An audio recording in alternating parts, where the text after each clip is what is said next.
Good morning, good afternoon, good evening, not much good depending on your location. Please join in the struggle to liberate our people from the contraption. Like and share videos.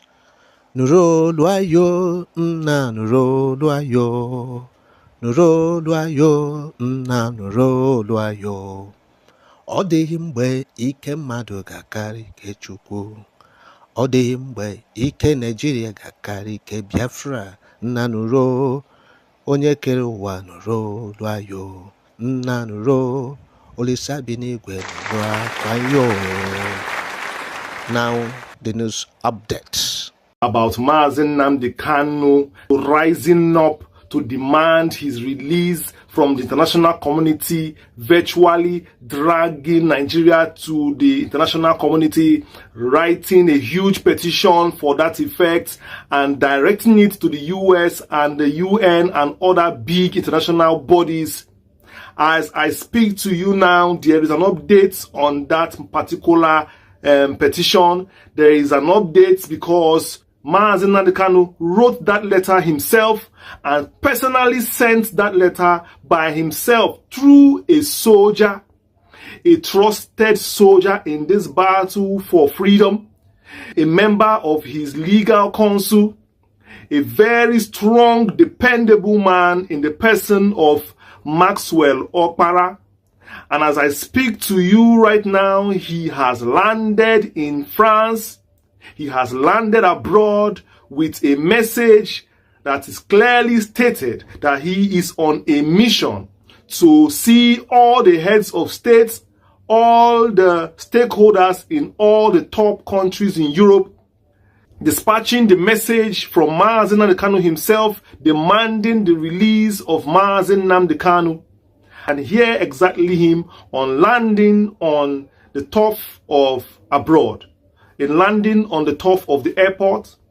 And remember, this Max Okpara himself stood up vividly, stood up strongly during the NBA conference to demand for the release of Mazi Nnamdi Kanu in that large 20,000 crowd, fearless, unbowed, unbroken. He did not care who was there. He spoke directly to the governor who was on stage that day. This same Mazi Okpara seems to be the newest soldier, brave soldier that is doing the Lord's work for Mazi Nnamdi Kanu. Arrived in Paris now for a crusade for the release of Mazi Nnamdi Kanu. So from Paris here, France, we move to Spain, from Spain, we move to Austria, from Austria, we move to Germany, from Germany, we move to Belgium. Campaigning, asking the federal government of Nigeria and the Nigerian judiciary to release Mazi Nnamdi Kanu unconditionally.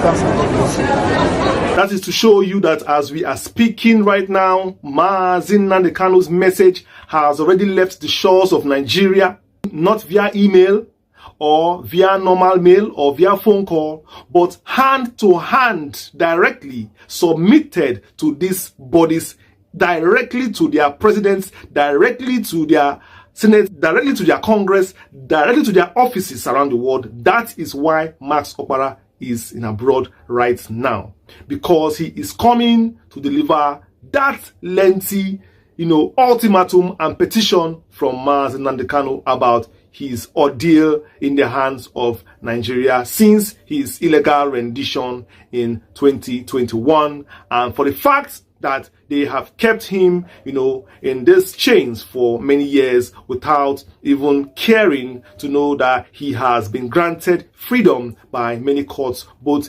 national and abroad. Kudos to Maxwell Okpara. Kudos to you. You are a brave warrior in this struggle, and this is not gone unnoticed for your vocal nature and your dependability for Mazi Nnamdi Kanu to trust you with such message, and for him to trust you to bear the burden of doing this, holy job of relaying these letters directly to the people as concerned and drawing the attention on the illegality going on, and of course on the court case coming up on the 10th of October.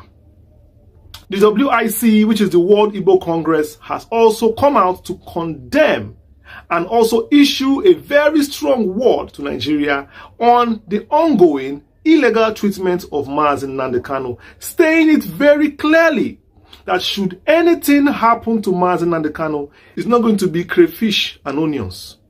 is not going to just be taken with a pinch of salt.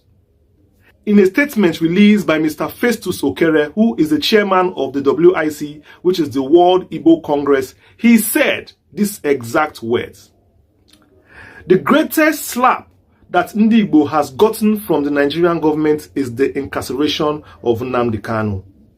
I don't want to issue a warning to anybody, but if Mazi Nnamdi Kanu dies in detention, only God knows what the consequences will be."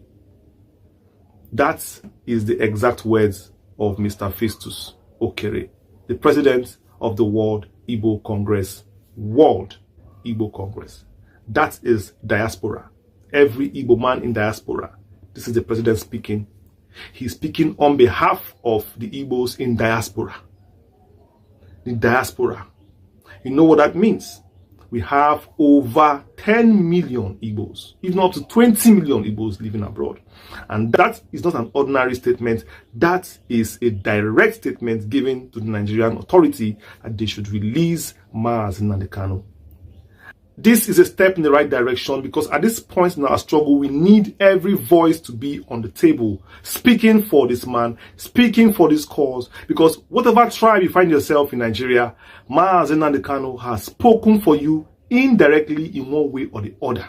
You might feel that, yes, it's an Igbo man, let's abandon him, whatever you think, do. But one day Nigeria will turn around to haunt you. Nigeria will turn around to haunt you, because Nigeria itself and things going on in Nigeria is likened to a crime scene. Lot of criminalities going on in the country, lot of illegal abductions, lot of injustice going on, and it can befall anybody at any point in time. So don't see that, yes, it is these people that are happening to. It is this tribe, it is that tribe. Let me tell you, Britain does not care for any tribe. All they care is for the commonwealth of Nigeria. As long as they're getting it, they are okay. They don't have a problem. A prominent British man said during the Civil War in 1967, he said that he doesn't care about the amount of lives that are lost on the side of Ndi Igbo or Biafra during the Biafran War. But all he cares about is that the oil from Nigeria keeps on coming. That is to show you what is going on in Nigeria, and for you to beware, whoever you are, wherever you're from, because insecurity does not know anybody. And injustice to one is injustice to all.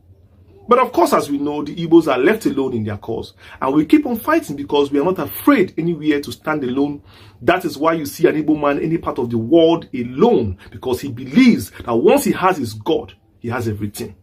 That's his Igbo man belief. Anywhere he goes with his chi. And all chi ni duani. All chi ni duani. You understand? Simple. So this is an appreciation to Max Okpara himself. I know very well that you have been playing a very wonderful role, and it's just time it's getting noticed, because somehow other news have been taking over most of the efforts you have been making. But that is life. Sometimes you keep doing things, nobody sees it, but one day one big act that you do goes viral. That is why we are seeing you for now, as you are doing things as if you just came out now. No, we have been there. You have been lending your voice here and here. My people, on don't hear them now. What do you make of it? Drop your comments. But remember, it's Biafra or nothing. Bye for now.